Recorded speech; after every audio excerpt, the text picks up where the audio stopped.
Hi guys, welcome to my channel again. দেখো চলে এসেছে নতুন আরেকটা ভিডিও নিয়ে। তো আজকের এই ভিডিওটা খুব গুরুত্বপূর্ণ অঙ্গনওয়াড়ি কর্মী এবং আশাকর্মীদের জন্য, এবং শুধুমাত্র অঙ্গনওয়াড়ি আশাকর্মী নয়, এছাড়াও যে সমস্ত মনে করো মহিলা বা পুরুষ রয়েছে, সে চুক্তিভিত্তিক, অস্থায়ী বা যে কোনোই হোক না কেন, সকলের জন্যই এই ক্ষেত্রে যেটা বলা হচ্ছে যে জুন মাসের 30 তারিখের মধ্যেই কিন্তু আপনাদের যদি ব্যাংকের অ্যাকাউন্ট থাকে তাহলে কিন্তু সেই ব্যাংকের অ্যাকাউন্টটা সরাসরিভাবে করে কিন্তু বন্ধ হয়ে যেতে চলেছে।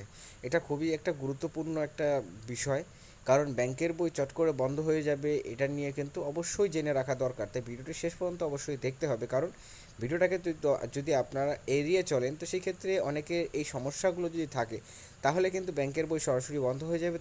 তাতে কী হয়ে যাবে, অনেকে কিন্তু বিভিন্ন সমস্যার সম্মুখীন হতে পারে। হতে পারে না মানে বেসিক্যালি ডেফিনেটলি সেখানে হতো, কিন্তু কর্মীরা সেখানে কিন্তু সেই সমস্যার সম্মুখীন হবে।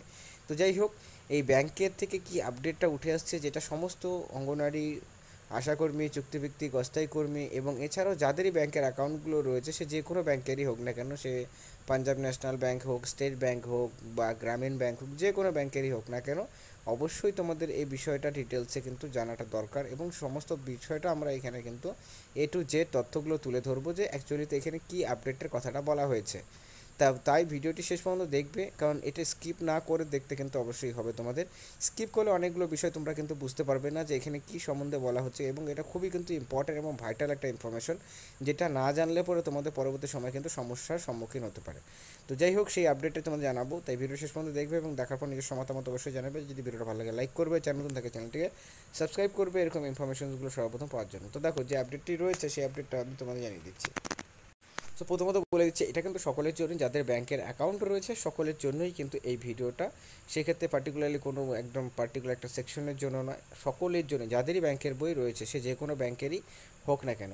এখানে যে আপডেটটা উঠে আসছে যে ব্যাংকে বেসিক্যালি যে সাইবার সিকিউরিটি মানে বেসিক্যালি যে মানে বিভিন্ন রকমের যে স্ক্যামগুলো হচ্ছে, বিভিন্ন রকম ব্যাংকের থেকে মনে করো তোমাদের টাকা কেটে নেওয়া হচ্ছে বা হ্যাক হয়ে যাচ্ছে, এই যে সমস্যাগুলো যে ধরা দিচ্ছে বা এই সমস্যাগুলো যে দেখা যাচ্ছে, এটার জন্যই কিন্তু এটা ব্যাংকের থেকে লেটেস্ট এটা কিন্তু একটা ইনফরমেশন যেটা উঠে আসছে, তার নোটিফিকেশন দিয়েছে যে প্রত্যেকটা ব্যাংক অ্যাকাউন্টে যাদের মনে করো অনেক দিন ধরে তারা যারা ইউজ করছেন না, মনে করো ব্যাংকের অ্যাকাউন্ট বানানো হয়ে গেছে বাট 1 বছর হয়ে গেছে, 1.5 বছর হয়ে গেছে, কোনো রকমভাবে করেই কিন্তু ব্যাংকের অ্যাকাউন্ট তারা না টাকা ঢোকাচ্ছেন না টাকা বের করছেন, কোনো রকমভাবে করে তারা কিন্তু কোনো লেনদেন করছেন না। তো সেই ক্ষেত্রে তাদের ব্যাংকের অ্যাকাউন্ট কিন্তু 30 জুনের পর সরাসরিভাবে করে বন্ধ হয়ে যেতে চলেছে। তার মানে তারা কিন্তু এর পরবর্তী সময় এটাকে আর ইউজ করতে পারবেন না। আর এটা করার পিছনে সরকারের একটাই নিয়ম, একটাই যে মোটিভ, সেটা হচ্ছে যে এই যে স্ক্যামগুলো হচ্ছে বা সাইবার সিকিউরিটির যে সমস্যাগুলো দেখা দিচ্ছে, তো এগুলো যাতে না হয় তার জন্য কিন্তু এই পদক্ষেপটা কিন্তু নেওয়া হচ্ছে। কারণ এই যে অ্যাকাউন্টগুলো যেগুলোতে ট্রানজ্যাকশন হচ্ছে না, পড়ে রয়েছে, সেগুলো দিয়েই কিন্তু বিভিন্ন রকমের স্ক্যামগুলো হচ্ছে। যার জন্য এটা, এবং এটা পাঞ্জাব ন্যাশনাল ব্যাংকের থেকে কিন্তু জানানো হয়েছে, এবং ধীরে ধীরে কিন্তু প্রত্যেকটা ব্যাংকের তরফ থেকে কিন্তু এই নোটিফিকেশনটা বা এই যে একটা ইম্পর্টেন্ট মেসেজ সকলেরই কিন্তু যাদের ব্যাংক অ্যাকাউন্টের সাথে মোবাইল নাম্বার লিঙ্ক রয়েছে, সেই মেসেজ কিন্তু আসছে। এটার সলিউশনটা কী? এখন দেখো, অনেকে 2-3টা করে অ্যাকাউন্ট থাকতে পারে, তারা কিন্তু এরকমও রয়েছে যে একটা অ্যাকাউন্ট ইউজ করছেন আর একটা অ্যাকাউন্ট ইউজ করছে না, বা দুটো অ্যাকাউন্ট ইউজ করছে, একটা অ্যাকাউন্ট পড়েই রয়েছে।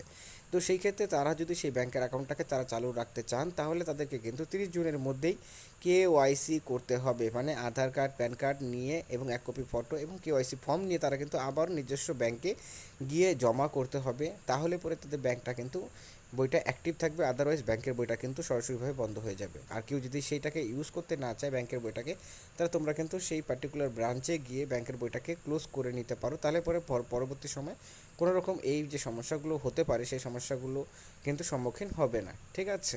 তো এই বিষয়টা অবশ্যই মাথায় রাখতে হবে, এবং ধীরে ধীরে সকলের অ্যাকাউন্টে মেসেজগুলো আসবে। আর অঙ্গনওয়াড়ি আশাকর্মীদের ক্ষেত্রেও আমরা বলবো এই বিষয়টা, যে যাদের 2-3টা করে অ্যাকাউন্ট রয়েছে অঙ্গনওয়াড়ি কর্মীদের, তাদেরও কিন্তু খুবই গুরুত্বপূর্ণ, কারণ তাদের কিন্তু এই জায়গাতে স্ক্যাম হতে পারে। কারণ ওটিপি অনেকে থাকে কি, একটা ব্যাংকের মানে করে 2-3টা ব্যাংকের বই, কিন্তু এটি যে ওটিপিটি রয়েছে সেই ওটিপিটা কিন্তু একটা মোবাইল থেকে মোবাইলের সাথেই কানেক্ট করা আছে। কারণ আমরা জানি যে কারো মনে করো স্টেট ব্যাংকের অ্যাকাউন্ট রয়েছে, কারো মনে করো পাঞ্জাব ন্যাশনাল, কারো ব্যাংক অফ বরোদা রয়েছে, তো এরকম মনে করো সেন্ট্রাল ব্যাংক কারো রয়েছে, বা কারো উত্তরবঙ্গ গ্রামীণ ব্যাংক রয়েছে, বিভিন্ন রকমের ব্যাংকগুলো রয়েছে। তো একটাই মোবাইল নম্বর লিঙ্ক থাকে, সেক্ষেত্রে কী হয়ে যায়, এই যে স্ক্যামটা হওয়ার চান্সেসটা বেড়ে যায়। তো সেই ক্ষেত্রে তাদের উদ্দেশ্যে এই বিষয়টাই বলবো যে যেই ব্যাংকের বইগুলো আপাতত কোনো রকম ব্যবহার করা হচ্ছে না, সেই ব্যাংকের বইগুলো তোমরা চাইলে বন্ধ করে নিতে পারো। নাহলে পরে কিন্তু আবারও আধার কেওয়াইসি কিন্তু করতে হবে, নাহলে কিন্তু তোমাদের বিভিন্ন রকম স্ক্যামের মধ্যে কিন্তু তোমরা পড়ে যেতে পারো, যেটা কিন্তু অফিসিয়ালি ঘোষণা করা হয়েছে এবং প্রত্যেকটা কাস্টমারের কাছে কিন্তু এসএমএসও যাচ্ছে। তো যাই হোক, এই আপডেটটাই জানানো ছিল সকলকে। অবশ্যই যারা এই সমস্যাগুলো যাতে না হয়, কেওয়াইসিটা অবশ্যই তোমরা কিন্তু করে নেবে। তো thanks for watching my video.